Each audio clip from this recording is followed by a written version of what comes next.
अष्टावक्र गीता अध्याय 1 श्लोक 6 धर्माधर्मो सुखन दुःखन मानसानि न ते विभो न कर्तासी न भोक्तासी मुक्त एवासी सर्वदा। सरल हिंदी अर्थ। हे महान आत्मा, धर्म सुख दुख ये सब मन के खेल हैं। तुम न तो कर्म करने वाले हो, नहीं फल भोगने वाले, तुम तो सदा से ही मुक्त हो। श्लोक का गहरा अर्थ। यह श्लोक अद्वैत वेदांत का सार माना जाता है। ऋषि अष्टवक्र राजा जनका से कहते हैं कि जो कुछ भी अच्छा बुरा लगता है, जो सुख दुख अनुभव होता है, जो पाप पुण्य दिखाई देता है, वह सब मन की अवस्था है। लेकिन आत्मा स्वयं का वास्तविक स्वरूप इन सबसे परे है। मुख्य बिंदु 1 धर्म भी मन के स्तर पर है। यहाँ ऋषि यह नहीं कह रहे कि धर्म छोड़ दो, वे यह बता रहे हैं कि धर्म और अधर्म शरीर मन के कर्म हैं। आत्मा उनसे अछूती रहती है। जैसे अभिनेता मंच पर राजा या भिखारी बनता है, लेकिन असल में वह वही व्यक्ति रहता है। उसी प्रकार आत्मा कर्मों से नहीं बदलती। 2 सुख दुख वास्तविक नहीं, मानसिक अनुभव हैं। जब मन प्रसन्न होता है सुख लगता है, जब मन विरोध करता है दुख लगता है। लेकिन गहरी नींद में न सुख रहता है न दुख, फिर भी आप रहते हैं। इससे ऋषि बताते हैं कि आप मन नहीं है।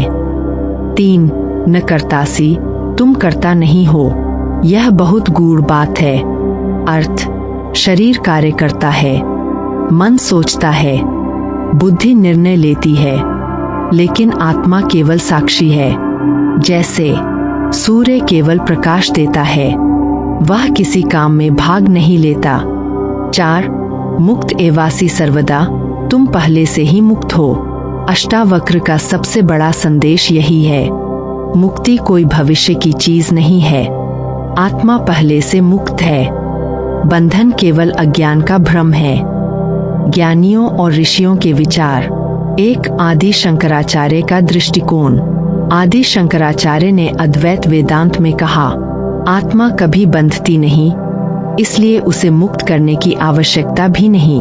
उनके अनुसार बंधन केवल मैं शरीर हूँ इस भ्रम से पैदा होता है। यह श्लोक उसी सत्य को सीधे कहता है।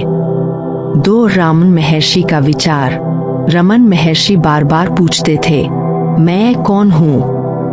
वे कहते थे, जब व्यक्ति भीतर जाकर देखता है तो पाता है कि असली मैं केवल साक्षी है।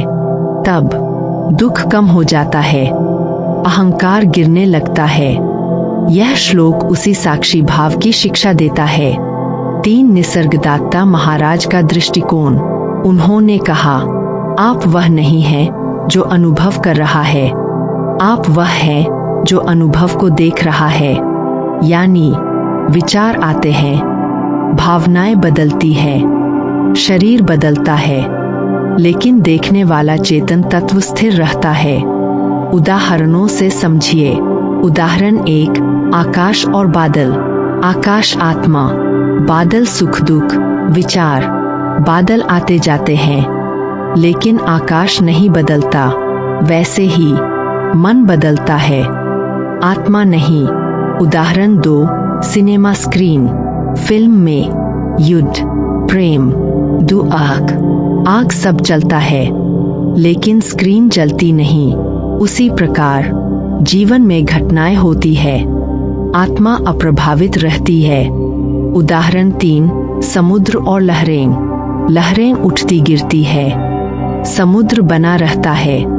लहर मन, समुद्र चेतना। इस श्लोक का व्यावहारिक उपयोग। यदि कोई इस शिक्षा को जीवन में उतारे तो तनाव कम होता है, अहंकार घटता है, भय कम होता है, दूसरों के प्रति करुणा बढ़ती है, मन स्थिर होने लगता है।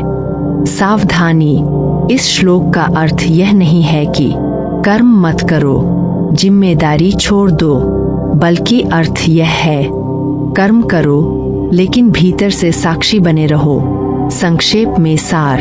यह श्लोक कहता है, तुम शरीर नहीं हो, तुम मन नहीं हो, तुम सुख दुख नहीं हो, तुम कर्मों के बंधन में नहीं हो, तुम शुद्ध चेतना हो और सदा से मुक्त हो।